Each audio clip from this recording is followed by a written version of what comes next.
ছোটবেলা থেকে হজ করা শুরু করছে, প্রত্যেক বছর হজ করে, কোনো বছর হজ করা বাদ দেয় না, প্রত্যেক বছর হজ করতে যায়। যদিও জীবনে একবার হজ করা ফরজ। আপনারা বলেন তো, হজ জীবনে কয়বার করা ফরজ? একবার করা। কিন্তু ওই লোকটা প্রত্যেক বছর যায়, যাইতে যাইতে ৪৯ বছর হজ করতে গেছে বাইতুল্লাহ।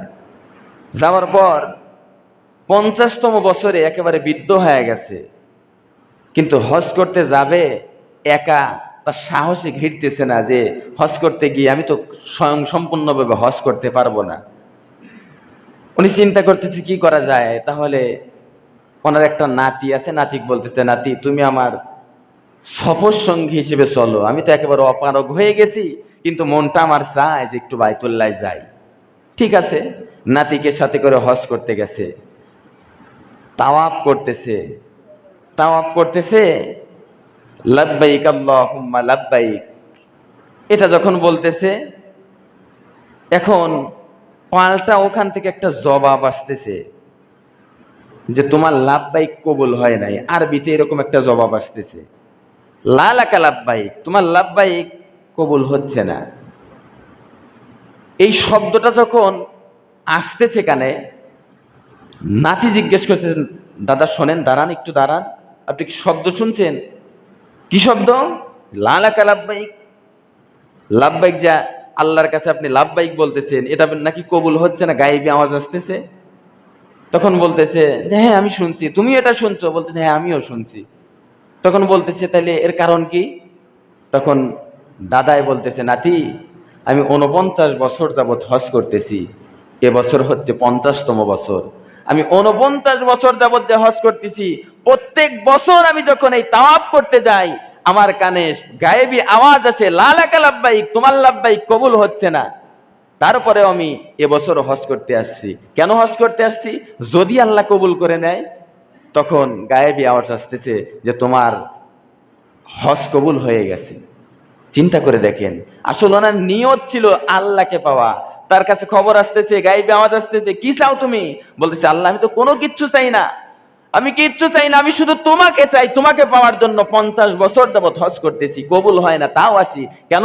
তুমি আমার উপর যদি একটু রাজি খুশি হয়ে যাও। কিন্তু বর্তমান বাংলাদেশের যে হাজিরা, অধিকাংশ যায় ব্যবসা করার জন্য, অধিকাংশ নামের আগে হাজি বসবে এটার জন্য যায়, কিন্তু সবাই কিন্তু এক না। হাতের ৫ আঙ্গুল যেমন প্রত্যেকটা জায়গায় একই অবস্থা, কিন্তু অনেক এরকম যায়। একজন হাজি মূর্খ মানুষ হজ করতে গেছে, যাওয়ার পরে বাইতুল্লাহ থেকে ঘুরে আসছে, আসার পর এক জালসায় তাকে তো হজ করে আসছে, তার কিন্তু সম্মান বাড়ে, আল্লাহর পক্ষ থেকেই তাকে বাড়ায় দেয় সম্মান।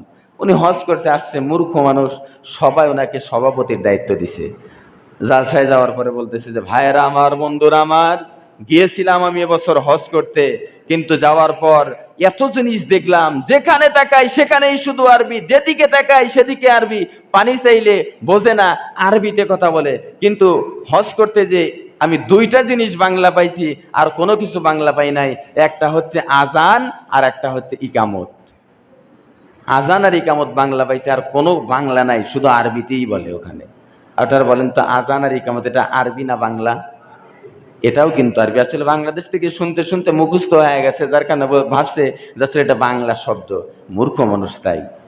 সম্মানিত উপস্থিতি, হজ যারা করে, হাদিসের মধ্যে আসছে আল্লাহর রাসূল সাল্লাল্লাহু আলাইহি সাল্লাম বলছেন, কোন আল্লাহর বান্দা যদি হজ করতে যায় শুধুমাত্র আল্লাহকে রাজি খুশি করবার জন্য, আল্লাহকে রাজি খুশি করবার জন্য যায়, তার হজের মধ্যে অশ্লীলতা নাই, তার হজের মধ্যে গুনাহ নাই, তার হজের মধ্যে মানুষের সাথে ঝগড়া বিবাদ নাই, তাহলে ওই ব্যক্তি হজ করে বাড়িতে আসলো, একজন নবজাতক মায়ের পেট থেকে দুনিয়াতে ভূমিষ্ঠ হলে ওই নবজাতক যেমন মাসুম, তার কোনো গুনাহ থাকে না, একজন হাজি যখন এই নিয়মগুলো মেনটেন করে হজ করে নিজের দেশে ফিরে আসে, সে যেন ওইরকম মাসুম হয়ে যায়।